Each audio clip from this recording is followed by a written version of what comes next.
সভাপতির বক্তব্য দেওয়ার সুযোগ নেই, যেহেতু প্রধান অতিথি বক্তব্য রাখবেন। আমি দুটি কথা বলে আমার কথা শেষ করব। এখানে জাতীয় নেতৃবৃন্দ আছেন। আপনারা জানেন যে ইতিমধ্যে পত্র পত্রিকায় বেনজিরের যে গুণগান আমরা দেখতে পাচ্ছি, গতকালকে সোশ্যাল মিডিয়াতে দেখলাম অনেক ভাইরাল হয়েছে। উনি যখন ক্ষমতায় ছিলেন তখন উনি দুর্নীতির বিরুদ্ধের কথা বলেছিলেন।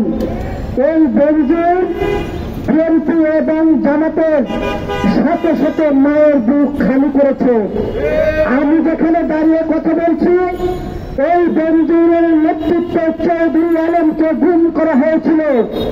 এই বেনজিরকে রিমান্ডে নিলে জানা যাবে ইলিয়াস আলী কোথায়, জানা যাবে চৌধুরী আলম কোথায়, জানা যাবে বিএনপির জামাতের শত শত নেতা যাদেরকে গুম করেছে তারা কোথায়।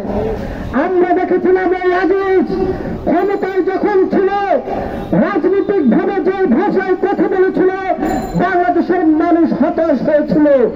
আজকে দুর্বৃত্তায়ন এই ক্ষমতার অতি উচ্ছ্বসিত পুলিশ কর্মকর্তারা যেভাবে বাংলাদেশের মানুষকে মেরেছে, খুন করেছে, খুন করেছে, লুটপাট করেছে, তাদের সকল আমল নামা বাংলার জনগণের কাছে আছে। ভয় পাওয়ার কিছু নেই। বাংলাদেশের জনগণ এদের বিচার করবে এবং এই অতি উচ্ছ্বসিত কর্মকর্তাদের আত্মীয় স্বজন কে কোথায় থাকে সকল আদালত এই জনগণের হাতে আছে। ইনশাল্লাহ বিচার হবে।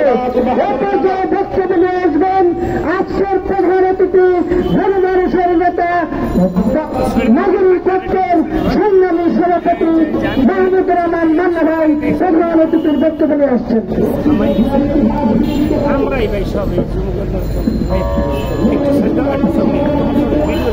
আমাদের গ্রামে যারা বন্ধুরা, আপনাদেরকে আমরা সহযোগিতা করতে চাই, আপনারা আমাদেরকে একটু সহযোগিতা করেন।